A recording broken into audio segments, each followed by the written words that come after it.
உங்களோட வாழ்க்கையில ஒரு வாட்டியே சைனாக்கு போகணும்னு ஆசைப்படுறீங்களா? அப்படி சைனாக்கு போறதுனால இந்த மாதிரி உணவுகளை நீங்க சாப்பிடாதீங்க. சைனால இருக்கிற மிகவும் ஆபத்தான உணவை தான் நான் இந்த ஒரு லிஸ்ட்ல நான் சொல்ல போறேன். என்னடா சொல்ற? இப்படியெல்லாம் ஒரு உணவு இருக்கா? இதெல்லாம செய்யறாங்க, இதெல்லாம சாப்பிடுறாங்கன்னு கேட்டீங்கன்னா ஆமாங்க. இந்த உணவை மட்டும் நீங்க சாப்பிடாதீங்க தயவு செஞ்சு. உணவு உங்களுக்கு ரொம்ப பிடிக்கும்னா வாங்க டைம் வேஸ்ட் பண்ணாம வீடியோக்குள்ள போலாம். இந்த வீடியோல நம்ம முதல்ல பார்க்க போறது பேபி மில்க். சைனால உள்ள ஒரு பெரிய புரோட்டீனான ஒரு உணவு இந்த ஒரு பேபி மில்க் நினைச்சுக்கிட்டு இருக்காங்க. இந்த ஒரு பேபி மில்க் குடிச்சா அதிகமா வளருவாங்க பசங்களுக்கு நல்ல ஸ்ட்ரென்த் கிடைக்கும்னு நினைச்சிட்டு இருக்காங்க. ஆனா அதுதாங்க இல்ல. 2008ல இந்த ஒரு பேபி மில்க்ல மெலமைன் கலந்துருக்கிறத கண்டுபிடிக்கிறாங்க ஃபுட் ஆர்கனைசேஷன். மெலமைன்னா எதுவும் புரோட்டீன் பவுடர் நினைச்சுக்காதீங்க. மெலமைன்றது ஒரு கெமிக்கல். இந்த ஒரு கெமிக்கலை வச்சு பிளாஸ்டிக்ஸை கிளீன் பண்றது, ஏதாவது ஒன்று ப்ரிசர்வ் பண்றது, அது மட்டும் இல்லாம இந்த ஒயிட் போர்டு கிளீன் பண்ற மாதிரி ஒரு கிளீனிங் மெட்டீரியல்.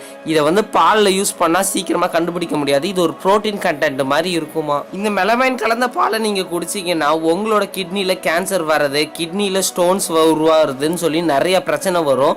இதை வந்து அனிமல்ஸ்க்கும் தரக்கூடாது, பசங்களுக்கும் தரக்கூடாது. ஆனா இதை குடிச்ச நிறைய குழந்தைங்களுக்கு கிட்டத்தட்ட 3 லட்சம் பேருக்கு நிறைய சிம்டம்ஸும், கிட்டத்தட்ட 54,000 குழந்தைங்களுக்கு நிறைய ஃபீவர்ஸும் வந்திருக்கு. கிட்டத்தட்ட 6 குழந்தைகள் இறந்து போச்சு. இந்த பால்ல மெலமைன் கலந்த விஷயத்தை கண்டுபிடிச்சதுனால ஃபுட் ஆர்கனைசேஷன் அந்த ஓனர் வந்து அரெஸ்ட் பண்ணிட்டாங்க.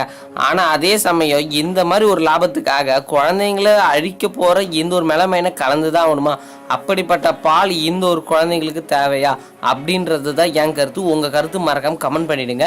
நீங்க ஏதாவது ஒரு சத்தான பொருள் அங்க வாங்கணும்னா நிறைய பிராண்டட் கம்பெனிஸ் யூஸ் பண்ற மில்க் பவுடரோ இந்த மில்கோ அது மட்டும் வாங்கிக்கோங்க. நார்மலா ஸ்டோர்ஸ்ல விற்கிறத வாங்காதீங்க.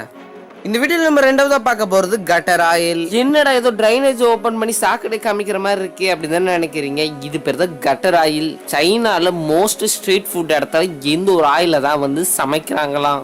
என்னடா சொல்ற? குப்பை மாதிரி இருக்கு, இதையே சமைப்பாங்க அப்படின்னு கேட்டீங்கன்னா ஆமாங்க. சைனாவில் உள்ள நிறைய கடைகளில் மொத்த எண்ணெய் கழுவியும் ஒரு இடத்துக்கு வரும். அதாவது ஒரு ட்ரைனேஜ் மாதிரி இருக்கும். அதில் ஃபுல்லாக இந்த ஃபுட் வேஸ்ட்டு தான் இருக்கும்.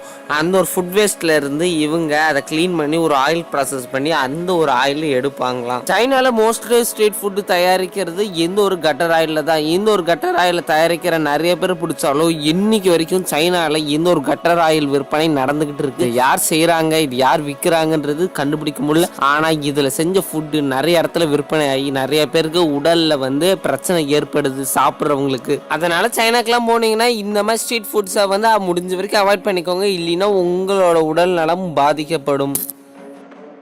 இந்த வீடியோவில் நம்ம மூணாவதா பார்க்க போகிறது டோஃபு. டோஃபுனா ஒன்றும் இல்லைங்க. இப்போ எப்படி நம்ம நாட்டில் பன்னீர் அப்படின்றது ஒன்று இருக்கோ அதே மாதிரி சைனாவில் வந்து பார்த்தீங்கன்னா டோஃபுன்றது பன்னீர் மாதிரி கிட்டத்தட்ட. சைனாவில் வந்து பார்த்தீங்கன்னா சோயா சங்க்ஸ் மூலமாக இந்த ஒரு டோஃபுவை தயாரிக்கிறாங்க. ஆனால் அது நல்ல ஒரிஜினல் டோஃபு.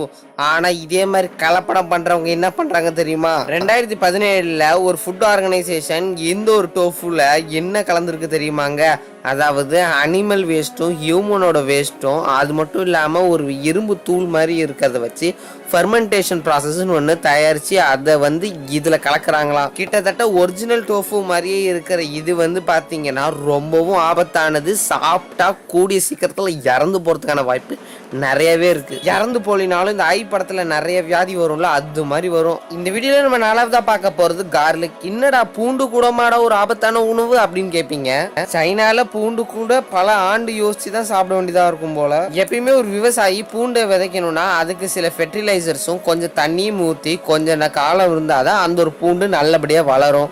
ஆனால் சைனால எப்படி இந்த ஒரு பூண்டை விவசாயம் பண்ணுறாங்க தெரியுமாங்க? பூண்டை விதைக்கிறதுக்கு முன்னாடி ஹியூமனோட வேஸ்ட் சீவேஜ் இருக்குல்ல, அதாவது சாக்கடை, அந்த ஒரு சாக்கடை தண்ணியை தான் இவங்க வந்து பூண்டோட அந்த சாதா தண்ணிக்கு பதில் இந்த ஒரு சாக்கடை தண்ணியை ஊற்றி வளர்க்குறாங்க. இதில் வேற சைனா தான் லார்ஜஸ்ட் க்ரோயிங் ஆஃப் கார்லிக்ன்ற பேரு. இந்த மாதிரி சாக்கடை தண்ணியை ஊற்றி பூண்டை வளர்க்குறது எவ்வளோ பெரிய தப்பான விஷயம் தெரியுமா? இது மட்டும் இல்லாமல் அந்த பாத்ரூமில் உள்ள இதில் போட்டு தான் அதை வந்து இந்த க்ளீன்லாம் பண்ணுவாங்களாம். அதை க்ளீன் பண்ணி முடித்த பேருக்கு அங்கே உரம் போடணும்ல, அதுக்கு இன்னமும் யூஸ் பண்ணுறாங்களா மெத்தில் புரோமைட். கிட்டத்தட்ட ஒரு விஷத்தை தான் அந்த இடத்துல ஊற்றுறாங்க. அதாவது குளோரின் ஒன்று யூஸ் பண்ணுவாங்க சில பூச்சிகள் அடிக்க, அதோட 60 மடங்கு அதிகமானதான் இந்த ஒரு மெத்தில் புரோமைடு. இதை சாப்பிட்டா சில காலம் நம்மளுக்கு ஏதோ நோய் நொடி வந்த மாதிரி இருக்கும், கடைசியில் சாக வேண்டியதான். இந்த மாதிரி மெத்தில் புரோமைடு மற்றும் இந்த சீவேஜ் வேஸ்டெல்லாம் போட்டு ஆர்கானிக்ன்ற ஒரு ஸ்டிக்கரை ஒட்டி நிறைய பேர் விற்றுக்கிட்டு இருக்காங்க. ரொம்பவும் ஜாக்கிரதையாக இருங்க. இந்த வீடியோல நம்ம அஞ்சாவதா பார்க்க போறது பிரான்ஸ், அதாவது எறா. எறா எவ்வளவு சுவாரஸ்யமான ஒரு சீ ஃபுட் இல்ல. ஆனா சைனால பாத்தீங்கன்னா இந்த ஒரு எறாலையும் நிறைய கலப்படம் பண்றாங்க, அதுவும் அந்த ஒரு சீப்பான காசுக்காக. எறா நிறைய வெயிட் கூடணும், அது பார்க்க நல்லா ஃப்ரெஷ்ஷா இருக்கணும்ன்றதுக்காக நிறைய சைனா பேப்பர்ல வந்த ஒரு கண்காணிக்கப்பட்ட ஒரு நியூஸ் தான் ஜெலிட்டன் பவுடர். அதுவும் நல்ல ஜெலிட்டன் பவுடர்லாம் இல்லைங்க, அனிமலோட போன்ஸ்ல இருந்து எடுக்கிற ஜெலிட்டன் வேஸ்ட்லாம் இந்த ஒரு ப்ரான்குள்ள ஒரு இன்ஜெக்ஷன் மாதிரி வச்சு நல்லா அதை உள்ள தள்ளிடுறாங்க. அப்பதான் ப்ரான் பார்க்க கொஞ்சம் குண்டாவும் பெருசாகவும் தெரியும், வெயிட் போட்டால் இன்னும் அதிகமாகவும் தெரியும். அதாவது கிட்டத்தட்ட நீங்கள் 1/2 கிலோ போட்டாலே அது 1 கிலோ அளவு காமிக்கிற மாதிரி. TAPA அப்படின்ற ஒரு கவர்மெண்ட், அதாவது இந்த சைனால இருக்கிற ஒரு ஃபுட்டு ஆர்கனைசேஷன் கவர்மெண்ட், இவங்க இந்த மாதிரி இன்ஜெக்ட் பண்றத ஒரு வாட்டி கண்டுபிடிச்சிட்டாங்க. கண்டுபிடிச்ச உள்ள இது மாதிரி ஒரு ஜெல்லி மாதிரி இருக்கும். இந்த ஒரு ஜெல்லி பார்த்தீங்கன்னா சாப்பிட்றவங்களுக்கு ஒரு ஸ்லோ பாய்சன் மாதிரி. இது ஈஸியா மட்டமா இருக்கும், ரொம்பவும் ஆபத்து. இந்த வீடியோவில் நம்ம 6வதா பார்க்க போகிறது பஃபர் ஃபிஷ். எப்படி நான் எவ்வளோ நேரம் சொன்னது ஆபத்தோ, இதெல்லாம் எப்படி இவங்க செயற்கையாக தான் ஆபத்து பண்ணுறாங்க. ஆனால் இயற்கையாகவே ஆபத்தான ஒரு மீன்னா எது இந்த ஒரு பஃபர் ஃபிஷ் தான்.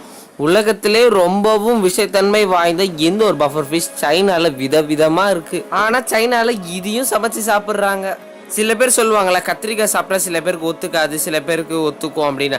ஆனால் இந்த ஒரு பஃபர் ஃபிஷ் உள்ள விஷத்தன்மை எக்கச்சக்கமாக இருக்குங்க. சாப்பிட்டாலே ஆல் அவுட் அப்படின்றாங்க.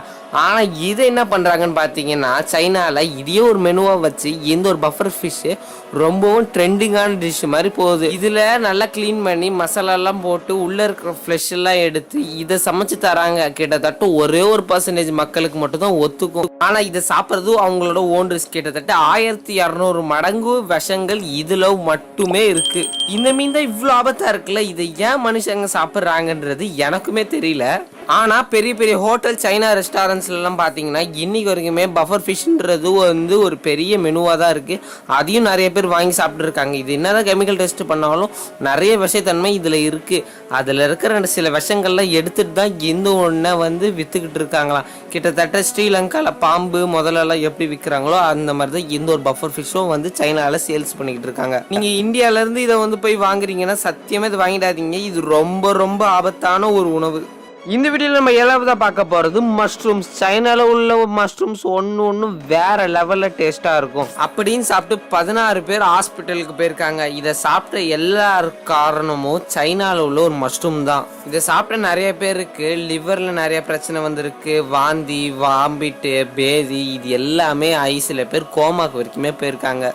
என்னடா சொல்கிற, அப்போ நம்ம நாட்டிலையும் தான் நிறைய காளான்ஸ் இருக்குது, காளான் ஃப்ரை இருக்குது, காளான் கிரேவி இருக்குது, அப்போ காளானில் இருக்கிறது எல்லாமே ஆபத்தான்னு கேட்டீங்க? கிடையாதுங்க. சைனாவில் உள்ள காளான், அதுவும் முக்கியமாக ஆர்கானிக் போட்டுட்டு வர காளான் எல்லாமே சைனாவில் இருக்கிறது ரொம்பவும் ஆபத்து. சைனாவில் இருக்கிறது வாங்கிடாதீங்க.